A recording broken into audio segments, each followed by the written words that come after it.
Bom, gente, como tá tudo com vocês? Tá tudo bem? Né? Espero que esteja bem, né? É, bom, como eu já tinha falado com vocês, né? A gente terminou o conteúdo de entalpia, correto? Toda a parte de entalpia, lei de Hess, certo? Fiz uma atividade para a gente revisar o conteúdo. E agora a gente vai entrar no novo conteúdo, que é a parte de cinética química. Cinética química, tá ok? Bom, gente, o que seria cinética, né? Bom, o próprio nome aqui já diz, ó, cinética. Quando a gente fala em cinética, a gente lembra lá da física o quê? Energia cinética, correto? Energia cinética fala alguma coisa sobre movimento, correto? Com velocidade, né?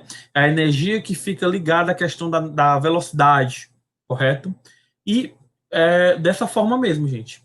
A cinética química, ela tem a ver com a velocidade da reação. Eu vou trabalhar com a reação química. Eu estou trabalhando com química, né? Eu vou saber o que queima mais rápido.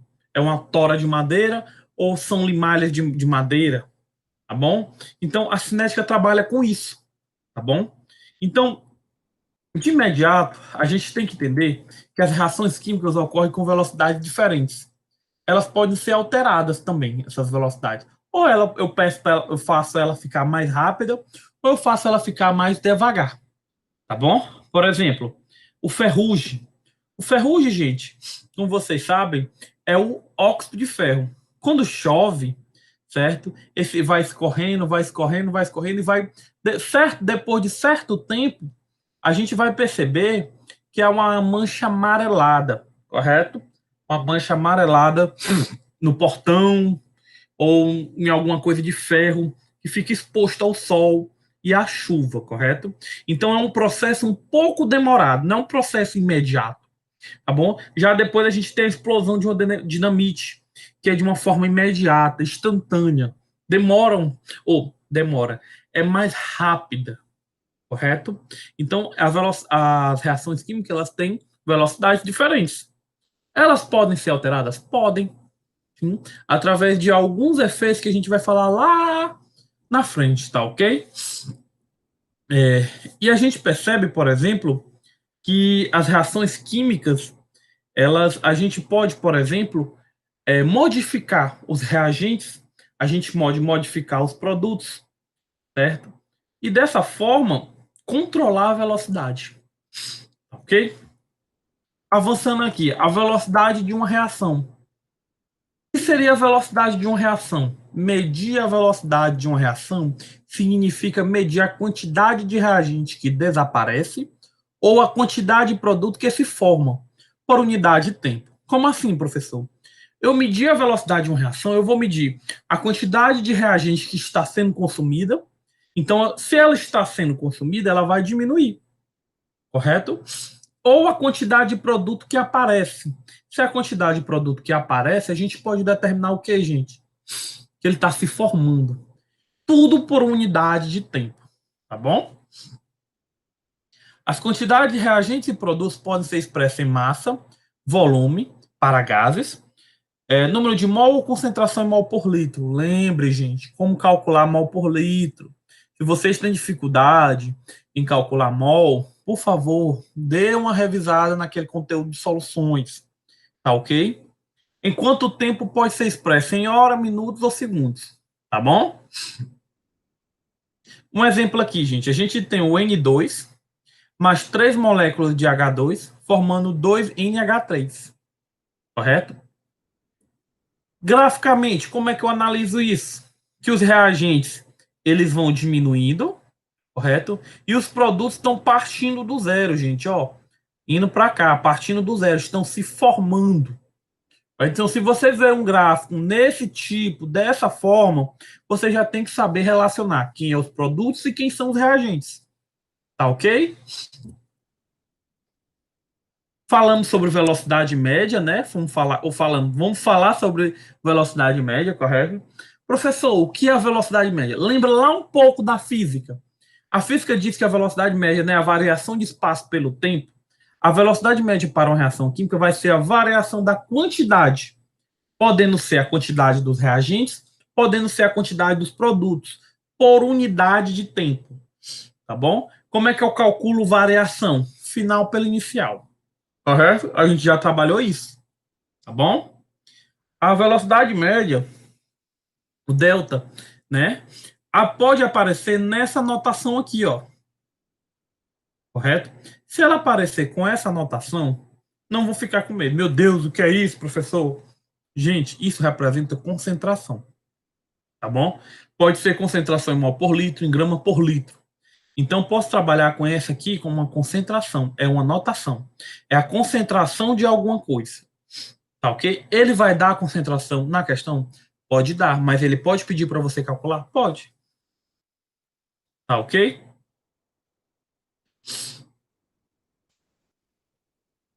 Ao calcularmos o delta reagente, notamos que ele apresenta um valor menor do que zero, ou seja, um valor negativo, pois a concentração final é menor do que a inicial.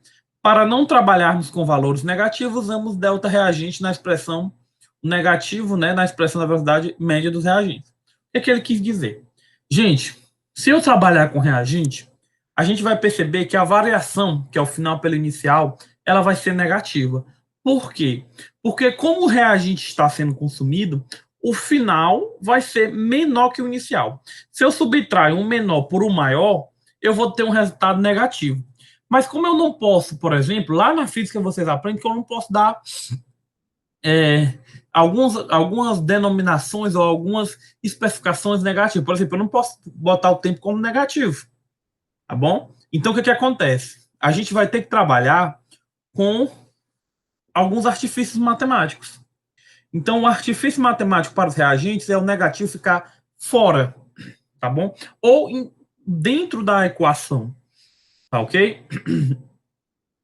E os produtos? Os produtos vão ficar dessa forma aqui, ó. Tá ok? Não muda nada. Lembrando, produtos é o quê? Quantidade final do produto menos a quantidade inicial. Tá ok? Vamos dar uma avançada aqui, galera. A decomposição da água oxigenada pode ser expressa pela equação. Estou botando aqui um exemplo para a gente entender como é que ocorre o cálculo e análise de um gráfico. Por exemplo, a decomposição da água oxigenada. Olha aqui no gráfico, gente. A quantidade de água oxigenada vai diminuindo aqui, ó. Tá diminuindo. Tá ok? Se ela tá diminuindo, é porque elas reagentes. Se ela tivesse aumentando, ela seria quem? Os produtos. Tá ok? Como é que eu uso a fórmula? Velocidade é igual a delta final pelo delta. Perdão, vai ser final pelo inicial, tá bom? Então, ó, só aplicando a fórmula. Como eu estou trabalhando com reagentes, é o negativo do lado de fora. Tá ok? O que é que vai acontecer, gente? Aqui, ó. Eu posso, dessa maneira aqui, ó, calcular na quantidade no tempo 1, no tempo 2 e no tempo 3. O que é que vocês estão percebendo? Que a velocidade está diminuindo. Se a velocidade está diminuindo, o que é que está acontecendo? Estou sendo consumido. Tá bem? Estou sendo consumido. Condições para a ocorrência de reações. Gente, isso aqui é uma das partes mais importantes desse conteúdo todo. Tá ok? Muito importante. Porque através desse conteúdo, ou desse tópico, perdão, a gente vai conseguir relacionar por que algumas reações ocorrem e outras não. Vai ter que ter uma série de explicações para ocorrer a reação. Tá vendo? Primeiramente, vários fatores são responsáveis pela ocorrência de uma reação. Tá bom? Entre elas, a gente pode falar sobre a natureza do reagente, o contato entre eles, os choques eficazes, que é importante, e a energia de ativação. Tá bom? Por exemplo, a gente vai entrar nessa parte de teoria de colisões. O próprio nome já diz. Teoria das colisões. Gente, quando eu falo em colisões para vocês, lembra logo o quê? Batida, né? Pá, impacto, né? Uma colisão, ok? Então, gente, para haver, certo? Uma reação química, a gente tem que entender que os reagentes eles vão ter que ter uma colisão. Essa colisão, gente, essa colisão, ela tem que ser eficaz. Porque se ela não for, eu não vou formar produtos. Então, uma das condições para a ocorrência da reação é uma o quê? Colisão eficaz. Olha aqui, olha aqui. Eu tenho esses dois aqui, né? Olha a colisão eficaz. Olha a colisão não eficaz. Eu percebo que na colisão eficaz, quando os dois se chocam, ó, a separação. Aqui o quê? Os dois voltam a ser a mesma coisa. Tá ok? Então, quando os reagentes são colocados em contato para a ocorrência de uma reação química, as partículas que compõem vão colidir, vão se chocar umas com as outras. E parte dessas colisões depende de sua orientação e energia, originando produtos. Então, gente, já tem que uma colisão tem que ser eficaz, e essa colisão depende de quem? Da sua orientação, a orientação da molécula e da sua energia. Já já a gente vai entender que essa energia vai ser muito importante. Olha aqui. No momento em que ocorre um choque, uma orientação favorável, quando eu tenho dois reagentes, eles vêm e eles se impactam aqui, ó, correto? A gente tem uma formação de uma estrutura conhecida como complexo ativado, certo? Esse reagente, com esse reagente, ele tem uma quantidade de energia, que eu acabei de falar. Tem que ter uma orientação e uma quantidade de energia. Então, eles têm quantidade de energias específicas. Essa energia, essa junção aqui, ó, PAN, formei o complexo ativado. Essa junção a gente chama de energia de ativação, certo? Essa é a energia de ativação. Então, é através da energia de ionização que eu formo quem? O complexo ativado. Então, o complexo ativado é um estado intermediário. Tenho duas moléculas de reagentes, houve o choque, a energia é favorável? É, então eu formo o complexo ativado. Correto? Então, o complexo ativado é um estado intermediário. Ele não é o produto. Depois que houve o choque, formei o complexo ativado, esse complexo ativado é um estado instável. O que é isso, professor? Lembre, eu tenho uma diferença entre uma coisa estável e uma coisa instável. O que é uma coisa estável? Uma coisa de boas. Ali, ó, por exemplo, eu sentado numa cadeira de frente para a praia. Estou estável ali. Não tenho necessidade de me levantar. É uma coisa instável, professor. É uma coisa que se modifica muito rápido. Tá bom? É uma coisa que tem a necessidade de mudar. Certo? Por exemplo, eu quando estou aperreado para fazer alguma coisa, eu estou instável, quero fazer isso, quero fazer aquilo, tá bom? Então, o complexo ativado é uma estrutura instável. Ele pode a qualquer momento ali, ó, pum, ocorrer alguma coisa com ele, tá bom? E essa estrutura instável, eu tenho um porquê? Porque eu tenho uma ligações um pouco enfraquecidas. Por exemplo, imagine que eu tenho um átomo e outro aqui. Aí eles são reagentes, aí eles estão ligados aqui, ó. Quando eu formo um complexo ativado, essa estrutura aqui ela não fica tão fixa. Ela fica um pouco assim, ó, só tocada, um pouco enfraquecida, porque ela vai ter que ser quebrada nos reagentes e ser formada outras ligações aonde? Nos produtos, tá ok? Então a gente tem a quebra das ligações e a formação dessas novas ligações.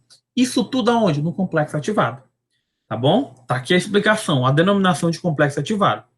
Para que ocorra a formação de um complexo ativado, além de ocorrer uma orientação favorável, a colisão entre as moléculas do reagente deve ter energia suficiente. Gente, se eu não tiver uma energia suficiente, uma orientação, eu não formo um complexo ativado. Então a reação ela não vai ocorrer, tá bom? Essa energia é denominada de energia de ativação. Olha o exemplo aqui, ó. Eu tenho o O2 e o N2, correto? Que são reagentes. Houve uma formação um choque eficaz, de uma colisão eficaz, e houve a formação do complexo ativado, correto? Depois que eu formei o complexo ativado, eu formei essas moléculas aqui, ó, tá bom? Ó os produtos, tá bom? Então, seguiu uma regra: colisão, quantidade de energia suficiente, complexo ativado, produtos, tá ok? Então, gente, cuidado com essas denominações, essas explicações, tá bom? Que elas são importantes. Já teve questão do Enem, por exemplo, que cobrava energia de ativação, para vocês verem, certo? Aí tem a denominação que é energia de ativação, a menor quantidade de energia necessária para a formação do complexo ativado e, consequentemente, para a ocorrência da reação. Tá bom? Ó, graficamente, gente, eu tenho os reagentes, correto? Os reagentes estão lá, de boas lá, né? Aí bota os dois juntos, ó. Choque. Choque o quê? Colisão eficaz. Se eu tenho energia necessária e suficiente, eu formo quem? O complexo ativado. Então, ó, o reagente. Subir aqui, ó, formei o complexo ativado. Ó a quantidade de energia. Gente, cuidado. Eu tenho uma quantidade de energia maior que a dos reagentes no complexo ativado. Vai ter um morrinho assim, ó. Vai ter um. A gente chama aqui de um morrinho aqui, ó. Tá bom? Energia de ativação. Aí, quando ele sai desse morrinho aqui, ele pode ter o quê? Ou ele pode ficar aqui em cima, ou ele pode descer lá para depois dos reagentes, lá para debaixo dos reagentes. Ó, ele pode ficar aqui, né, ó. Ou ele pode vir bem para cá, ó. Bom, vai depender. Por exemplo, nesse caso aqui, quando ele atinge o morrinho, ele desce lá para depois dos reagentes. Então, esse tipo aqui de reação é uma reação exotérmica. Isso eu não entendi, não. Gente, o que é ΔH? Não é a variação de entalpia? Né? H dos produtos menos H dos reagentes? Se os produtos estão lá embaixo, gente, certo? Eles vão ser menor que os reagentes. Eu tenho uma quantidade aqui, e os produtos são aqui, então houve o quê? Perda de energia. Se eu perdi energia, se eu liberei energia, é o quê? Exotérmica. Ou vocês devem pensar assim, ó. Devem pensar aqui, perdão, gente. Vocês devem pensar assim, ó. Os produtos aqui, correto? Embaixo. Se eu botar ele negativo, vamos botar menos 10. E os reagentes, por exemplo, é um pouco maior, vamos botar 5. O resultado vai ser exotérmico, vai ser menos 5. Correto? Entenderam?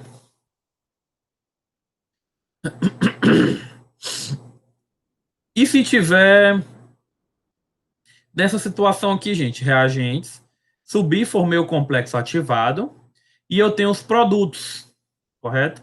Os produtos. Onde é que estão os produtos? Acima dos reagentes.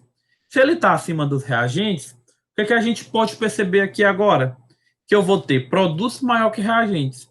Então vai ter o quê? Uma reação endotérmica, perdão, tá bom?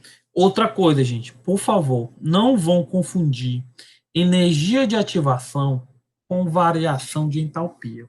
São duas coisas diferentes. A variação de entalpia é uma variação entre produtos e reagentes, certo? E o que seria energia de ativação? Vai ser uma variação entre reagentes e complexo ativado. Tá bom? São coisas diferentes. Não vão confundir. Porque se vocês confundirem, vai ter erro numa questão. Olha aqui, o ΔH. O ΔH não é a variação entre reagentes e produtos. Então, esse cara aqui é o ΔH. E o que é o complexo ativado? É a variação entre reagentes e o topozinho do morro do complexo ativado. Tá bom? Olha aqui. CO mais NO2, correto? Eu tenho essa estrutura aqui, ó. Correto? Olha aqui o morrozinho. Eu tenho um reagente aqui, ó. Subir por meu estado de transição. Depois eu desço para formar os produtos, que tem o quê? Entalpia menor do que a dos reagentes. Então, essa reação é exotérmica. Correto? Então, ó, só é prestar atenção no gráfico. Ó, o estado de transição é o complexo ativado. Tá bom? Eu tenho uma reação direta. A energia de ativação da reação direta. É como se vocês pensassem assim. Olha a reação direta aqui, gente. CO mais NO2 formando CO2 mais NO. Então, essa reação ela é direta. Correto? Então, ó, eu tenho que subir esse morrinho aqui, ó, pan, aí desço, formando o produto. Olha a reação inversa. Olha a quantidade de energia que eu tenho que ter para me voltar para cá. É muito mais difícil, gente. Por isso que geralmente essa reação inversa demora a ocorrer. Mas a gente vai ver já já, quando a gente já estudando equilíbrio químico, como ocorre isso. Tá bom? Olha a quantidade aqui, ó. Eu tenho que absorver 340 quilojoules, gente, para me chegar aqui no estado de transição. A energia de marra aqui eu preciso de 134. Uma energia muito pequena, gente. Correto?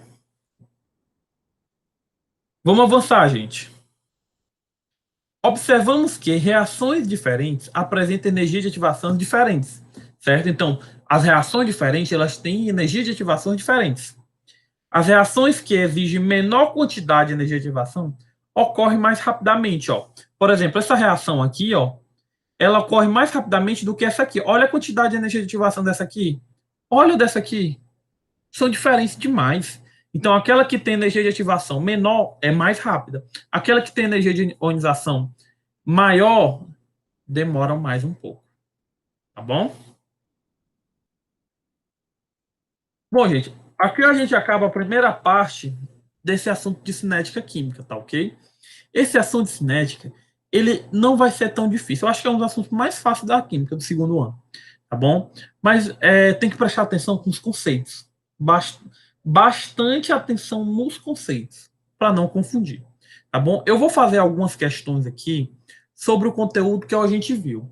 Na próxima aula, a gente provavelmente vai acabar o conteúdo de cinética química, não precisa mais que 2 aulas, certo? Porque é um assunto que não é tão grande e não é tão complicado, tá ok? Olha aqui. Primeira questão, ele quer saber qual dessas reações aqui melhor se relaciona com o gráfico. Cara, acabei de falar isso para vocês. Gente, olhei para o gráfico, eu percebo que tem formação de 2 produtos. Professor, eu não estou vendo esses 2 produtos, não. Ó. Gente, está partindo do zero. Se está partindo do zero é porque ele está sendo formado. Se ele está sendo formado, eu tenho 2 setinhas, ó, ou duas retas, não, isso aqui não é reta, não. 2 curvas aqui, ó, tá ok? Então, eu tenho a formação desse cara aqui e desse cara aqui. Então, o que a gente percebe? Que é uma formação de 2. Então, qual dessas reações tem 2 produtos? Somente essa aqui. E qual aqui tem somente um reagente? 3. Então, qual é a reação química coerente com o gráfico acima? A 3. Resposta 3, gente. Tá ok? Um dos grandes problemas ambientais na atualidade relaciona-se com o desaparecimento da camada de ozônio na atmosfera. Ozônio O3. É importante notar que quando desaparece o gás ozônio, aparece imediatamente o gás oxigênio, de acordo com a equação. Ó, a gente está tendo a conversão de O3 em O2. Tá ok? Considerando a velocidade de aparecimento do O2 igual a 12 mol por litro por segundo, a velocidade de desaparecimento do ozônio na atmosfera em mol por litro é. Ele diz que a velocidade de aparecimento do O2 é 12 mol por litro vezes segundos. Correto? E a velocidade de desaparecimento do ozônio, ele quer saber em mol por litro. Gente, pegou uma reação desse tipo, o que é que a gente vai ter que fazer? Regra de 3, gente. Eu vou ter que relacionar a velocidade com o coeficiente estequiométrico. Tá bom? Por exemplo, ele disse que a velocidade de aparecimento não é 3, aparecimento então é 3 moles de O2. Então, 3 mols está para quanto? A velocidade de aparecimento? 12, correto? 12. Então, ele não aparece em 12 mol por segundo? 2 mols está para quanto? Para x. Quando eu fizer a regra de 3 pelos extremos, né? Cruz credo, né? Que vocês conhecem. X é igual a 8 mol por segundo vezes 8 mol por litro vezes segundos. Perdão, gente, errei. Tá bom? Alternativa letra B. Tá bom, gente? Questões não são complicadas desse conteúdo. Tá ok? A máximo que vocês vão ver é. Acho que as questões mais difíceis de cinética é a parte de gráficos. Bom, que é uma coisa facinha para mim, né? Para vocês deve ser também muito fácil, com certeza. Porque vocês são alunos muito bons, viu, gente? Considere o diagrama a seguir para a seguinte reação, né? Br mais H2 formando HBr mais hidrogênio, tá bom? Gente, eu tenho uma reação química que está expressa graficamente. Um aluno se assusta quando vê um gráfico, né? Mas, gente, o gráfico não é um bicho. O gráfico você tem que analisar, tá bom? Vamos olhar aqui, ó. Energia potencial, quilocal por mol, energia, e caminho da reação. Pronto. Aí ele diz: a entalpia da reação e a energia de ativação representadas são, respectivamente, gente, não tem bicho de sete cabeças. Eu disse para vocês que a gente não pode confundir o que? Reação ou energia de ativação e entalpia. São coisas diferentes. O que seria a entalpia da reação? É uma variação entre o H dos produtos menos o H dos reagentes. Eu falei isso para vocês? Se eu pegar aqui esse gráfico, ó, tô pegando esse gráfico. Onde estão os produtos? Não estão aqui? E onde estão os reagentes? Estão aqui. Correto? Então, o ΔH vai ser a variação desse cara, dos produtos, menos os reagentes que estão aqui. Então, os produtos é quanto? 25. E os reagentes? 0. 25 menos 0, 25. Pode ser D e pode ser E. E a energia de ativação, professor? É uma variação entre os reagentes e o topo do complexo ativado. Lembra do complexo ativado? Ó, o complexo ativado está aqui. Se eu pegar 28, que está aqui em cima, menos 0, eu vou encontrar 28. Então, o delta, desculpa, a energia de ativação é igual a 28 kcal por mol. Gente, olha aí. Pronto, acabou a questão. A variação de entalpia é adquirida através da diferença entre entalpia dos produtos, 25 kcal, e entalpia dos reagentes, 0 kcal. Só fiz uma subtração. E, analisando o diagrama, podemos afirmar que a energia de ativação da reação é o ponto mais alto de energia alcançada.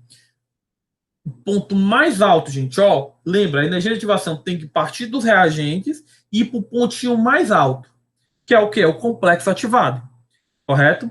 Então, se é o complexo ativado, eu posso dizer que aquela variação de energia ali é o quê? É a energia de ativação.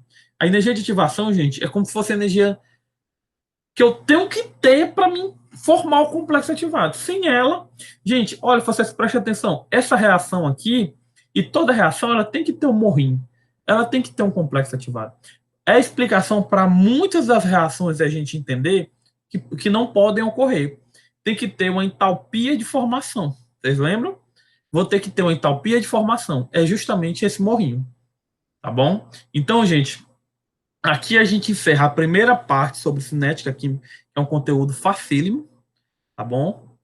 A gente, na próxima aula, vai ver, eu acho que o restante de cinética química, tá bom? Mas, assim, eu quero que vocês façam as atividades, gente, porque a gente só aprende praticando. Só aprende praticando. É sério, tem que fazer atividade, tem que praticar. Porque se vocês praticarem, vocês vão ter o conhecimento aqui, tá bom? Aí pode vir a questão, meu amigo, tá bom? Futuramente vocês vão entender o que eu estou falando, que a gente aprende praticando. Teoria, teoria eu sei, você sabe, mas na hora de botar mesmo no pega pra capar, como diz a história, aí vocês vão saber se sair, tá bom? Então, qualquer dúvida na próxima aula, a gente tira essas dúvidas de alguma questão, tá bom? Qualquer coisa, eu vou dar um jeito de repassar um canal de comunicação entre a gente, para a gente ver uma questão de dúvidas, porque pode acontecer de vocês terem dúvidas, e a gente vai saná-las, tá ok? Então, desde já, muito obrigado pela atenção. Quem estiver vendo esse vídeo pela manhã, bom dia, tá ok? Quem estiver vendo pela tarde, boa tarde. E quem estiver vendo pela noite, uma boa noite, tá bom? Muito obrigado, gente, pela atenção de vocês. Uma boa noite. Opa, até mais, desculpa.